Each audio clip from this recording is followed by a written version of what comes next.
Well, today we're going to look at decals, how I do them. There's lots of different ways to do it. The only way I know is the way I do it. So we'll start with that. Now, when you want to take these decals and put them on the bottom of your lathe work, it's really not that difficult. They're exactly the same as the decals that you get in the plastic car models. It's water transfer decals. The first thing you need to do is get some of the decal paper. Now, the place that I get it is called Micro Mark. Now, why don't we take a look at their website for a second here.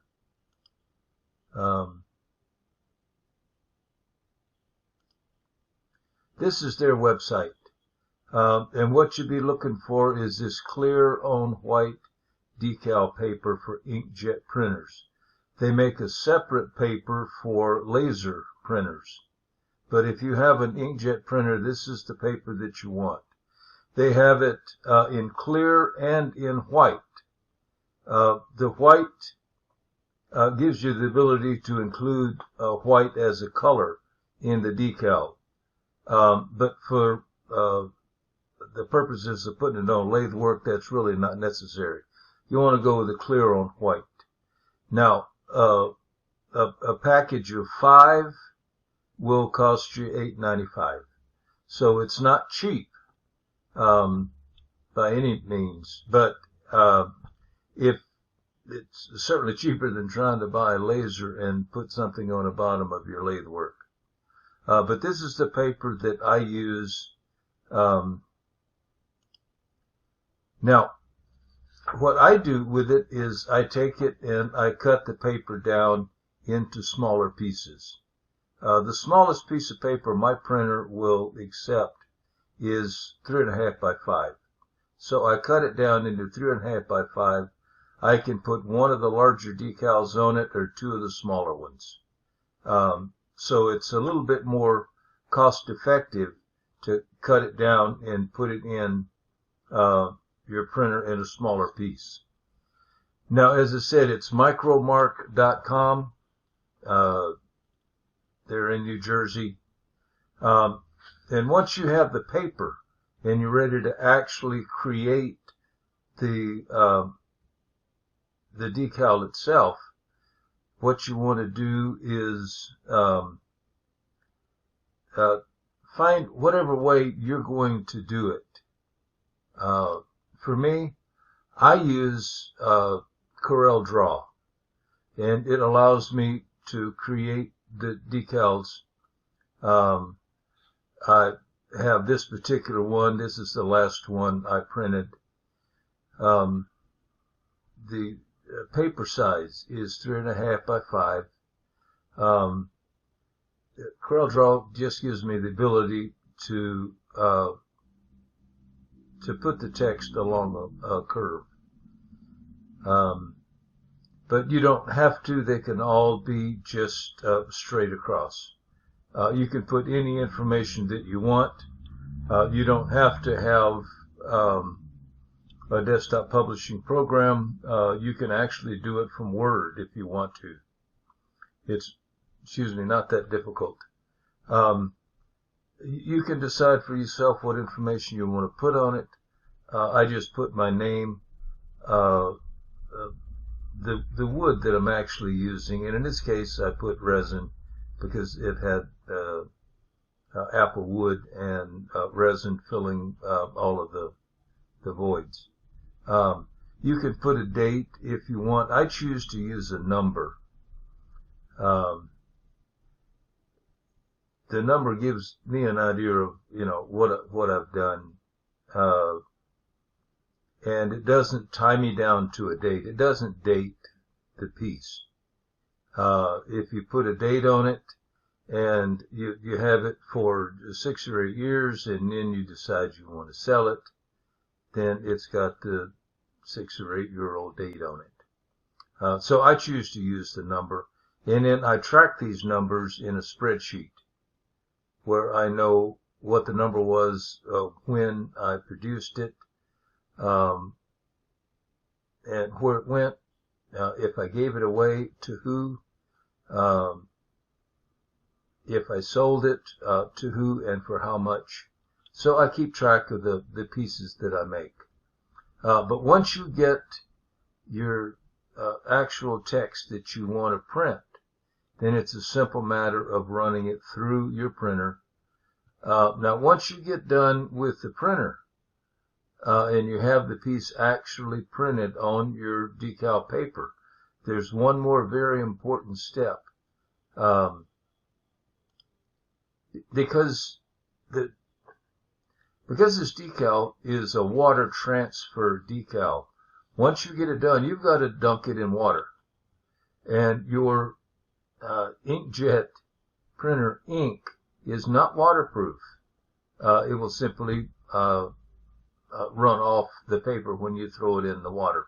Now, what you need to do is take some spray and fix the ink so it's not going to run when you put it in the water. Now, this is the product I use. It's not the one that's recommended by Micromark, but it's a Krylon UV resistant color coating. The number on this is 1305. So if you want to actually purchase it by number, then you would need to use the number 1305. You can buy this online, or you can get it at Home Depot, Hobby Lobby, Michael's, any of the places like that. But it's important that you spray your decal with this before you try to put it on your work. I put about 4 coats. It dries fast. You can put your coats on very quickly.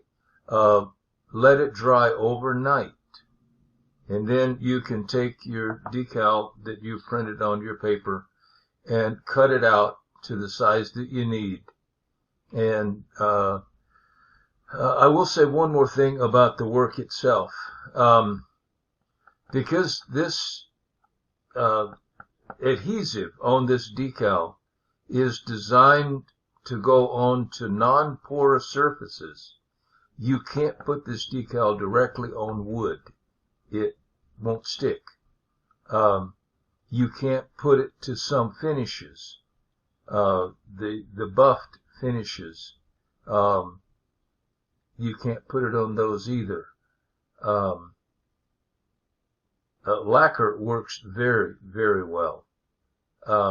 So if I'm going to put a buff finish on the piece, which I do on most of my magic pieces, I can't, the portion of the bottom of the piece where the decal is going to go, I can't buff that.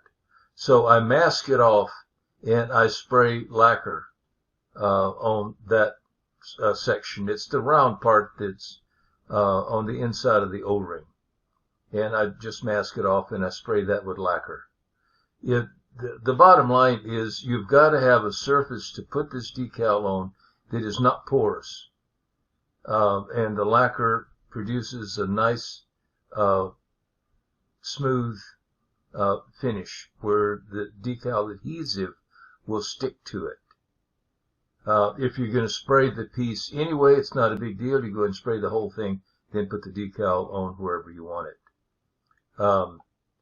As far as the size goes, it depends on the piece. For me, I put decals, or rather O-rings on the bottom of all of my stuff, so it just goes inside the O-ring. And all of mine are round. I have made others that went on the bottom of the jewelry boxes that I made, and those were rectangular. But you can make this any shape, any size, up to 8.5 by 11, and finish it any way you want. The larger the decal, the longer it needs to stay in the water. If you don't allow enough time in the water for the decal to slide off easily, you'll find yourself pushing on the decal to get it off the paper, and a lot of times you can actually distort the sides. It'll stretch in places, and then that messes the whole thing up. So make sure you allow enough time for the decal to absorb the water and separate from the paper. In the beginning, it'll be a trial and error thing, but it honestly doesn't take that long to get to where you can do a good job with the decals. That's going to be about it for this one. I hope it's something that you find useful, and we'll see you another day on another video.